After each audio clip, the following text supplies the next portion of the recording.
Tasty ఫుడ్జీకి స్వాగతం. ఈరోజు మనం పులిహోర గోంగూర చేసాము. ఇదిగోండి,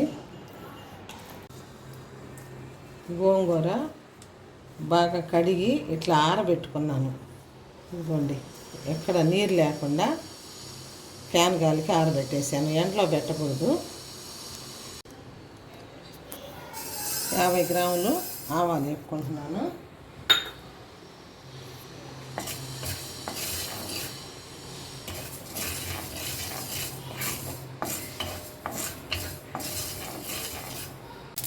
ఆవాలు వేగినవి తీసేస్తున్నాను.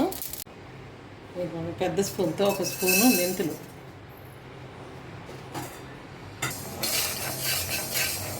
వేపుకుంటున్నాను.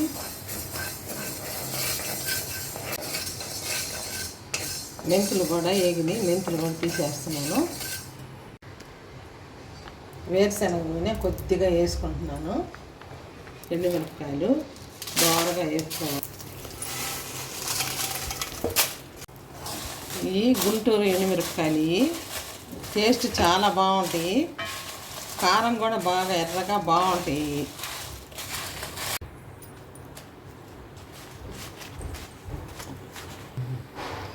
కొన్ని దోరగా ఇట్లా వేపుకోవాలి. కొద్దిగా నూనె వేసుకుంటున్నాను. గోంగూర ఇట్లా పెద్ద పెద్ద ఆకులండి, ముదురాకు ఇది, అందుకని సన్నగా తరుక్కున్నాను. ఈ నూనెలో గోంగూర వేసేసి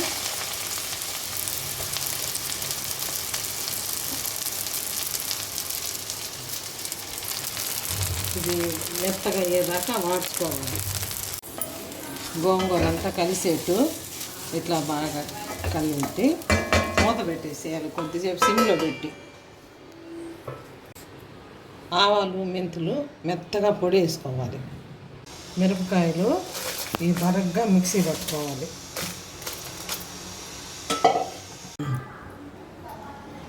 వంద గ్రాముల చింతపండు పీచులు అవి తీసేసి 1 లీటర్ నీళ్లు పోసి ఉడకబెట్టి పెట్టుకున్నాను. ఇప్పుడు నీళ్ళలోంచి చింతపండు తీసి మెత్తగా మిక్సీ వేసుకుంటాను. గోంగూర మెత్తగా ఉడికిపోయింది చూడండి, మెత్తగా అయిపోయింది. ఈ గోంగూర ప్లేట్లో తీసుకొని కొద్దిసేపు ఆరనిస్తాను. ఇది మామూలుగా ఎర్ర గోంగూర అండి. ఇది తెల్ల గోంగూర అయితే అది సంవత్సరం బారుకి ఉంటుంది. ఇది కూడా 2-3 నెలలు ఉంటుంది. కానీ ఆ తెల్ల గోంగూర అయితే సంవత్సరం బారుకి పులిహోర గోంగూర అని చేసుకునేవాళ్ళని. ఇప్పుడు దొరకలేదు, సీజన్ కాదు కదా. ఇది మంచి ఆకు బాగుందని ఇది చేస్తున్నాను. కొంచెం ఈ గోంగూర 2 వంతులు మిక్సీ వేసుకుంటున్నాను. 1 వంతు ఇట్లా కాడలతోటి ఉంచుతున్నాను.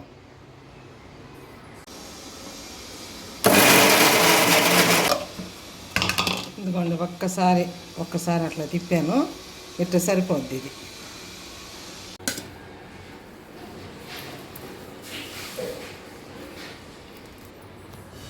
పెద్ద కట్టలు 2 కట్టల గోంగూర. ఇదిగోండి, ఈ గ్లాస్ తోటే 1.5 గ్లాసు కారం పోస్తున్నాను. ఇట్లా బరగ్గా వేసుకోవాలి.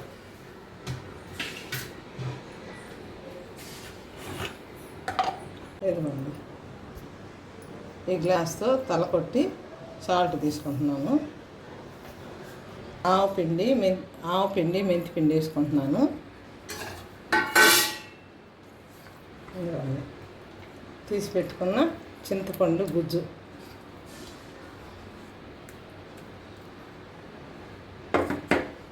మొత్తం ఇప్పుడు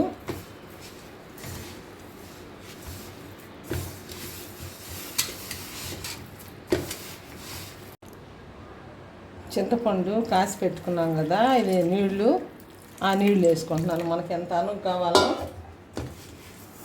అంత ఆ నీళ్ళు వేసి కలుపుకుంటే సరిపోద్ది.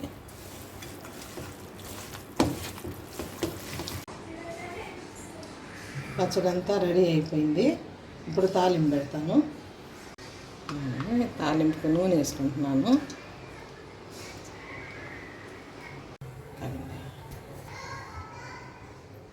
ఆవాలు వేసుకుంటున్నాను.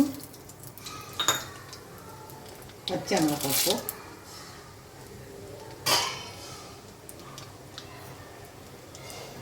కొద్దిగా జీలకర్ర,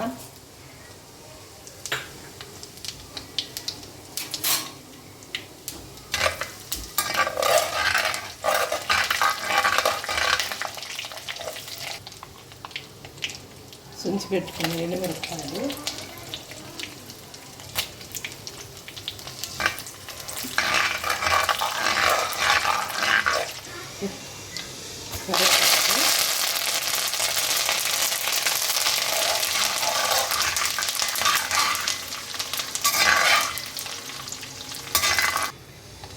కొద్దిగా ఇంగ వేస్తున్నాను. ఇవన్నీ బాగా ఏగినాయి. ఇప్పుడు స్టవ్ ఆపుకొని దీంట్లో ఒలిసి పెట్టుకున్న చిన్నులపాయలు స్టవ్ ఆపి వేయాలండి. అప్పుడు ఆ వేడికి చిన్నులపాయలు బాగా ఉడికిపోతాయి. లేకపోతే స్టవ్ ముట్టించి కానీ మనం వేసామనుకోండి మాడిపోతాయి. మాడకుండా ఉడుకుతాయి ఇట్లయితే.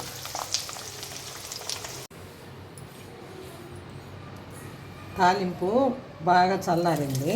చల్లారిన తర్వాత పోసుకోవాలి.